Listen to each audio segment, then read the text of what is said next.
abrir esta porta dessa amizade aqui nesta cidade de Barreirinhas, que sempre tem acolhido eu e a minha família. Que Deus possa retribuir a ele com saúde, graça, prosperidade, e firmando sempre ele na obra do Senhor, como ele sempre é presente na obra de Deus na área da questão da música.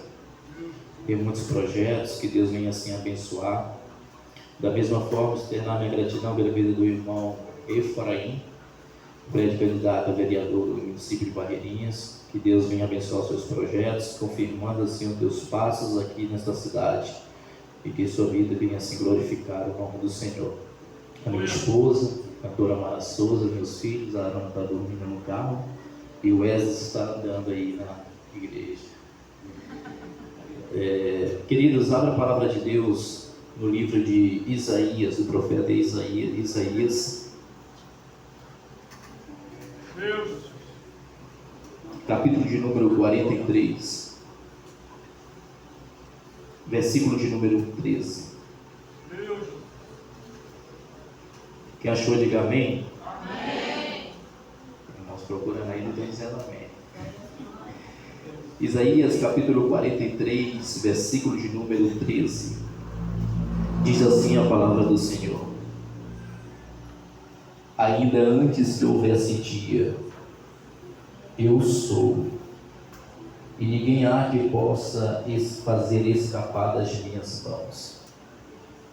Operando eu, quem impedirá? Esse é um texto, queridos, muito conhecido pela igreja, pelos irmãos. Até momento de aflição, muitas pessoas recorrem a esse versículo para uma meditação. Mas vocês perceberam que este versículo, ele é um versículo interrogativo, porque ele está aqui dizendo: ainda antes que houvesse dia, eu sou, e ninguém há que possa fazer escapar das minhas mãos. Ele está no controle de tudo, ele tem o domínio de tudo, porque ele é soberano. Operando eu, quem impedirá? Ele faz uma interrogação. Quando ele fala pela boca do profeta Isaías, eu entendo este versículo como um versículo muito forte, porque ele confronta não somente o reino humano, mas ele confronta também até o reino espiritual. Ele confronta o diabo, ele confronta o principado, ele confronta o principado, ele confronta todo o poder das hostes do inferno. E como quando o profeta Isaías ele fala aqui neste versículo, que antes que houvesse dia, eu sou, é interessante porque essa palavra, essa pequena preposição eu sou, intitulada e presente neste versículo, é uma coisa muito linda, porque Jesus, o nosso Deus, se apresentou assim também para Moisés. Enquanto o povo vivia no cativeiro, o nosso Deus se apresentou para Moisés como o grande eu sou. Quando Moisés perguntou: quem eu irei apresentar para os deuses do Egito? Deus falou: eu sou. Eu sou o quê? Eu posso ser a porta, eu posso ser o livramento, eu posso ser a válvula de escape. Eu sou, Moisés, o que tu precisar. Oh glória! E assim Deus foi na vida de Moisés. Deus foi assim na vida de Moisés, confirmando. Quando Moisés chegou diante dos faraós, a vara dos homens se transformou em serpente. Moisés também, Deus foi lá e fez todo o poder sobrenatural dele se sobressair em cima das magias dos deuses do Egito. Quando Moisés chegou diante do rio do Mar Vermelho, eis que eles disseram: não tem saída. Então o que foi que Deus fez? Eu sou a porta onde não tem saída. Oh glória a Deus! Esta palavra está fazendo sentido para alguns aqui no culto esta noite, e é isso que eu sempre tenho dito e tenho refletido sobre isso, irmão Efraim. É porque às vezes você estando no culto não quer dizer que você está no culto, porque estar no culto não significa presente somente fisicamente. Quando você está no culto, você glorifica. Quando você está no culto, você bendiz. Quando você está no culto, você é alegre. E como diz bem meu pastor Zé, o culto alegre se faz com crente alegre. Oh, glória a Deus. Não é o pregador que faz o culto, não é a cantora que faz o culto. Quem faz o culto é você que cultua a Deus, é você que glorifica a Deus, é você que bendiz a Deus. E assim, quando você glorifica, como diz um grande físico chamado Isaac Newton, toda ação tem sua reação. E quando você manda a glória para cima, Deus manda a glória para baixo. E quando você glorifica Ele aqui, a resposta está chegando na tua vida, na tua casa, na tua família. Oh, glória a Deus. É interessante, irmãos, porque esse grande eu sou é aquilo que Deus tem colocado no meu coração para me escrever um livro referente ao Evangelho de João.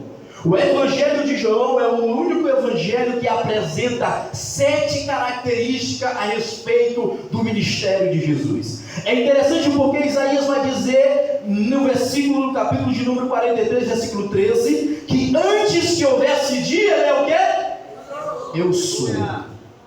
E quando João escreve o primeiro versículo do seu evangelho, do Evangelho de Jesus Cristo, ele vai dizer: no princípio era o Verbo, e o Verbo estava com Deus, e o Verbo era Deus. No princípio era a palavra, e a palavra era Deus, e a palavra estava com Deus. Oh, glória! O que é que diz lá em Gênesis no capítulo 1? E havia a terra sem forma, a terra era sem forma e vazia, e havia trevas sobre a face do abismo, mas por uma palavra. E o que está escrito no texto? Haja luz. Oh, glória! Uma palavra, irmão, é o suficiente para colocar as coisas do universo em ordem. E o que uma palavra também não é suficiente para trazer providência para a sua vida, trazendo providência para a sua casa, trazendo providência para a sua família? Não, você talvez não entendeu. A nossa vida, a nossa fé, a nossa caminhada cristã, ela está pautada em uma palavra. Oh, glória! Não, você talvez não entendeu. A nossa vida, a nossa fé, a nossa caminhada está pautada em uma palavra. Oh, glória! Tu queres ver? Jesus disse: conhecereis a verdade, e a verdade vos libertará. João 8,32. No momento que você prega esta palavra para um drogado, esta palavra ela entra no coração dele e liberta ele de todo o vício. Quando você prega esta palavra dentro da tua casa, demônios não suportam ela, porque ela é viva e eficaz, é mais penetrante do que uma espada de Deus gume. Ela penetra o que? A alma, a divisão, causa divisão entre o espírito e o corpo e a alma. Entenda uma coisa, que esta palavra assim está pautada a nossa fé, a nossa vida, a nossa caminhada na fé cristã. Louvado seja o nome do Senhor. Sabe por que eu digo isso? Porque a nossa vida, a nossa fé, a nossa caminhada cristã, a nossa vida está pautada somente nesta palavra, porque muitos têm tentado desvirtuar aquilo que está escrito nela, tentando colocar aquilo que é verdade como falso, vestindo a verdade, a mentira vestida de terno de verdade. Se diz que é verdadeiro, mas na sua interioridade é falso. Tem aparência de ser, mas não é. Tem aparência que é verdade, mas é falso. Aparenta ser verdadeiro, mas não é verdadeiro, é falso. Assim que o diabo tenta infiltrar, lançar os seus dardos na mente dos cristãos. Como diz Martim Lutero, você não pode impedir que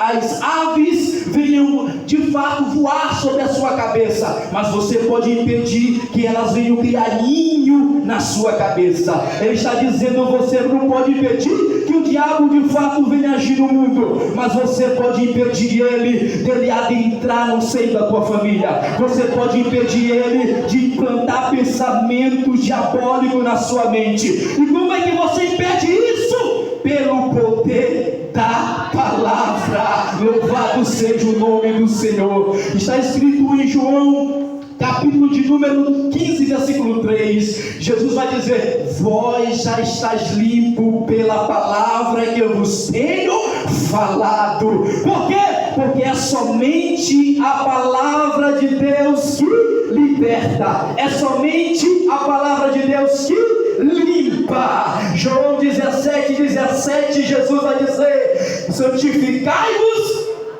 na verdade, a minha palavra é a verdade. Queres ter uma vida santificada, jovem? Tenha uma vida voltada para a palavra. Queres ter uma vida limpa, igreja? Medita nela de dia e de noite, e a tua vida, a tua família será como uma árvore junto ao ribeiro de água, cuja dá o seu fruto na estação própria, as suas folhas não murcham, tudo quanto fizer prosperará, porque o grande eu sou está contigo, porque o grande eu sou confirma os teus passos, porque o grande eu sou, ele confirma que ele é na tua vida. Aquilo que é falso não subsiste, e o que é verdadeiro se prontifica, aquilo que é verdadeiro se põe em posição.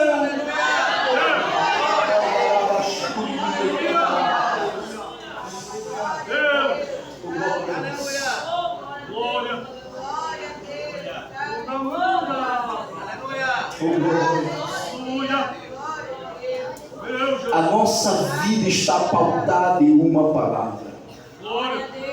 Jesus vai dizer em João capítulo de número 14, versículo 6: eu sou o caminho, eu sou a verdade, eu sou a vida. Para os jovens que estão ansiosos, depressivos, está procurando uma válvula de escape, está procurando uma saída, um refúgio para suas emoções, Jesus é o caminho, Jesus é a vida, Jesus é a verdade. Muitas das vezes eu tenho refletido sobre isso, que nós como cristãos, nós tomamos pressuposto sobre algo e julgamos segundo aquilo que de fato somos constituídos. E essas percepções, inconscientemente, a gente acaba transferindo para Deus. Talvez vocês não estão me compreendendo, mas a percepção que vocês estão olhando essa Bíblia, desse lado que vocês estão, é uma percepção somente a que vocês estão contemplando, mas vocês não estão contemplando esta Bíblia deste lado que eu vi. Então vocês só têm uma percepção, e somente por essa percepção é que vocês conseguem julgar ou analisar. Porque às vezes você coloca diante de Deus alguns projetos, e esses projetos você acaba entregando para Deus e acaba julgando o próprio projeto, sem de fato esperar a resposta de Deus. Se Ele é aquele que antes que houvesse dia eu sou, se Ele é aquele que tem todo o poder, todo o domínio, é o onisciente, é o onipresente, Ele é o ômega, Ele é o alfa, Ele é o princípio, Ele é o fim, Ele é aquele que era, Ele é aquele que é. Se eu tenho colocado diante dele e ele tem confirmado a sua palavra, para que tanto desespero? Para que se tornar aflito o teu coração? Como disse o salmista, espera em Deus, ó minha alma. Aquieta-te dentro de mim. Interessante porque muitas das vezes nós julgamos, nós colocamos e até decretamos. Se Deus prometeu, Ele prometeu. Ele só não disse a hora e o dia que vai concretizar. Meninos, mas ninguém profetizou, o projeto é somente meu. Pode ser meu. Mas quando Saul se corrompeu o seu reinado, Deus disse: Samuel, eu tenho rejeitado Saul e já tenho preparado, oh glória, um rei para mim. E aonde estava esse rei? Não estava entre os palácios, ele estava no campo, porque geralmente quem Deus chama é sempre aquele que está em prontidão e na brecha. Não é aquele que se diz ser que é, tem aparência que é, se diz que é, mas para Deus é nada. Tem aqueles que são muitos conhecidos aqui na terra, mas no livro de Deus não é conhecido. Tem muitos que não são conhecidos entre os homens, mas quando está na cabeceira da sua cama e clama aquele que é o grande eu sou, glória, Deus abre o seu livro e diz: este eu conheço, a Maria, o João, o fulano, o Beltrano, eu conheço. Lembra quando o diabo perseguiu Jó? Deus levantou-se no trono e disse: Satanás, tu tem visto, assistido o meu servo Jó, que anda na minha presença, que é fiel, oh glória. Se você é fiel a Deus, até Ele se prontifica para dar testemunho de você para o diabo. Então não precisa dessa de ficar se justificando, porque Deus justifica o seu justo.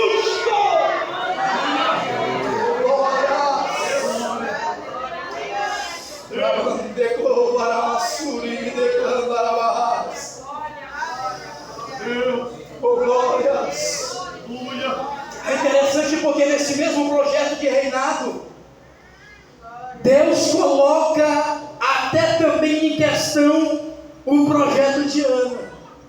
Porque o projeto de Ana até então se restringia somente a ela. Que era o quê? Gerar. O projeto de Ana era somente o quê? Porque a sua madre foi cerrada e ela queria ter um filho. O projeto era só dela. E às vezes no projeto de ser só nosso, nós tomamos percepções constantemente sobre o projeto.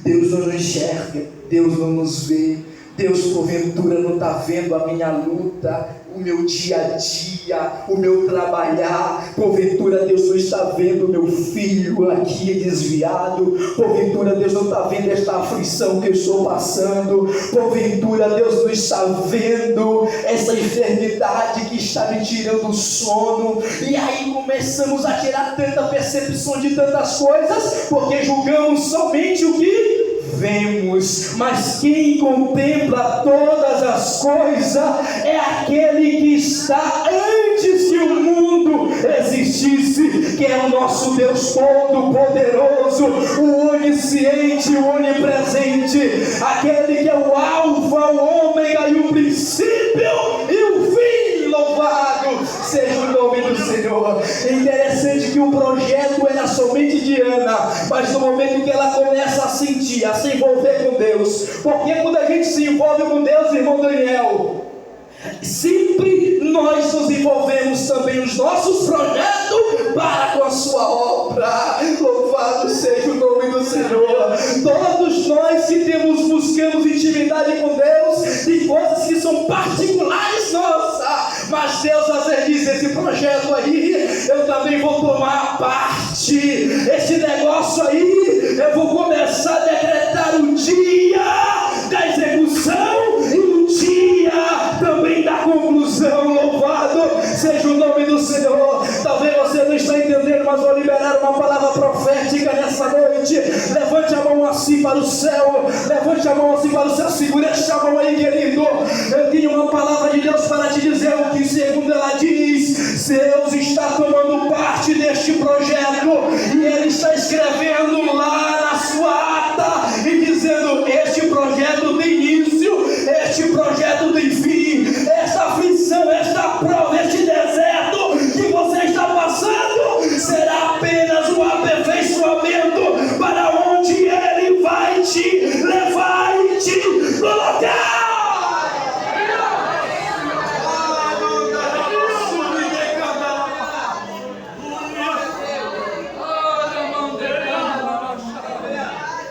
E fica de pé, irmãos, em nome de Jesus, fique de pé. É interessante porque quando Ana se envolve com Deus em oração, até então as dores eram dela, o seu projeto era singular, mas no momento que ela se envolve com Deus, há um momento em oração que ela diz, se tu me deres um filho, este eu te darei, oh glória. Entenda que todo o projeto de Deus nunca será para o egoísmo humano, todo o projeto de Deus sempre será para a extensão do seu reino. Louvado seja o nome do Senhor. Você não entendeu, querido? Todo o projeto de Deus não é para afogar o meu ego, todo o projeto de Deus é para servir o povo dele. Louvado seja o nome do Senhor. Eli havia perdido a sua autonomia sacerdotal. Eli, dos seus filhos, era conhecido por Deus como filhos de Belial, era rejeitado por Deus. O que é que Deus precisava diante de Israel? Um sacerdote e um profeta. E quando Ana coloca diante dele o que? Eu te entrego o meu projeto. E Deus diz, encaixou perfeito, porque estou precisando de um sacerdote, eu estou precisando de um profeta que venha colocar ordem no meio do arraial.